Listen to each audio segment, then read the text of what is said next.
And I have a question for my colleague from Texas. Very simple question. You are concerned about the issue of corporate liability. I get that. I happen not to agree with you. You're entitled to your opinion. You may or may not be concerned about Section 230 of the 1996 Federal Telecommunications Bill. That's fine, too. We may have a discussion about how we protect American democracy. It's a good discussion as well. But I have the strong feeling, Senator Cornyn, that in Texas, as in Vermont, you know what? People are really not talking about corporate liability. It's a good issue. It's an important issue. I don't think they're talking about Section 230. What I think they are talking about, as the senator from Illinois just said, how they're going to feed their kids today. That is the issue. And what I would ask my friend from Texas is, what is your problem with allowing the Senate to vote on whether or not we are going to allow Americans, working class people, to get a $2,000 check? Now, I gather that when that vote comes to the floor, and I hope it comes immediately, you'll vote no. And you'll explain to the people of Texas why you voted that way. That's called democracy. I respect that. But what is your problem with allowing the Senate to have a freestanding vote? There are a number of people on your side, Republicans, who have already come forward and say, yeah, they want to vote for this $2,000 check. Now, if you want to deal with corporate liability, that's fine. Let's deal with it at some point. Bring forth the bill. We can vote on it up or down. All that we are asking for is a simple up or down vote on the issue that tens of millions of people are talking about right now. Will they survive economically in the midst of this terrible pandemic? So I ask my colleague from Texas, what is the problem with allowing the U.S. Senate to vote on the bill passed by the House? And I yield to my colleague from Texas. Mr. President. The senator for Texas.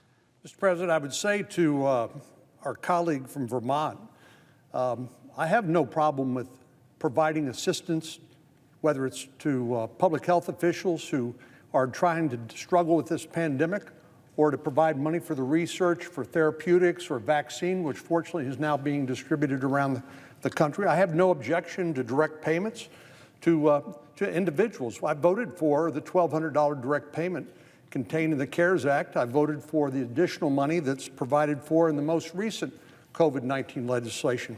But this legislation that the senator from Vermont is advocating would benefit households with annual income over $350,000.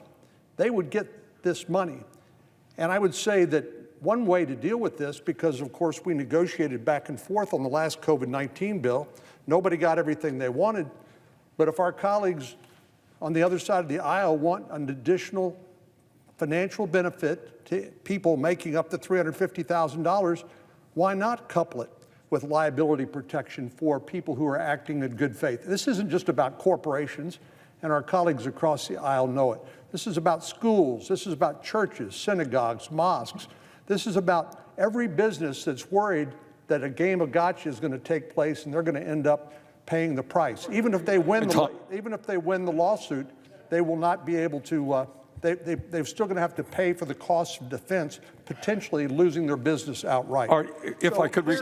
The senator from Texas has the floor. Oh, I'm sorry. Okay. So clearly, our colleagues across the aisle care more about trial lawyers and being able to bring litigation against businesses that have tried to do their best but have struggled dealing with the evolving public health guidance provided by the CDC and other authorities. Clearly, if they're not interested in engaging in a negotiation where people who, through no fault of their own, find themselves victimized by frivolous litigation, then we'd have no alternative but to continue to object to this request. President, the senator for Vermont. If you listen carefully, you understood that my friend from Texas did not answer my question. He has the concern about corporate liability. It's a legitimate debate. You know what? Bring it to the floor. Let's vote it up or down. I will vote against it. You will vote for it. But I asked you a very simple question, not linking things together. Nobody in the real world understands that stuff. That's inside the Beltway stuff. What people in the real world know, And I want to take a moment to read some of these statements because we have a lot of people on our social media, and we asked the American people, just the other day, we said, tell me, what would a $2,000 check mean to you? What's going on in your lives? And in just over 24 hours, I would say to my friend from Texas, nearly 6,000 people responded.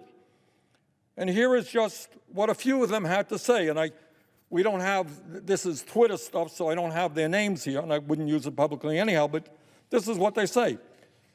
One person writes, $2,000 is the difference between keeping our apartment and being evicted. Here's another. $2,000 means I can afford to feed my 3 kids.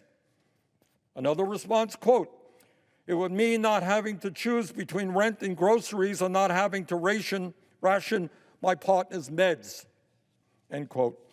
Another response, quote, I am raising my grandson with medical needs. I am $4,000 behind on utilities. We need electricity to run his medical equipment, end quote. Here's another response.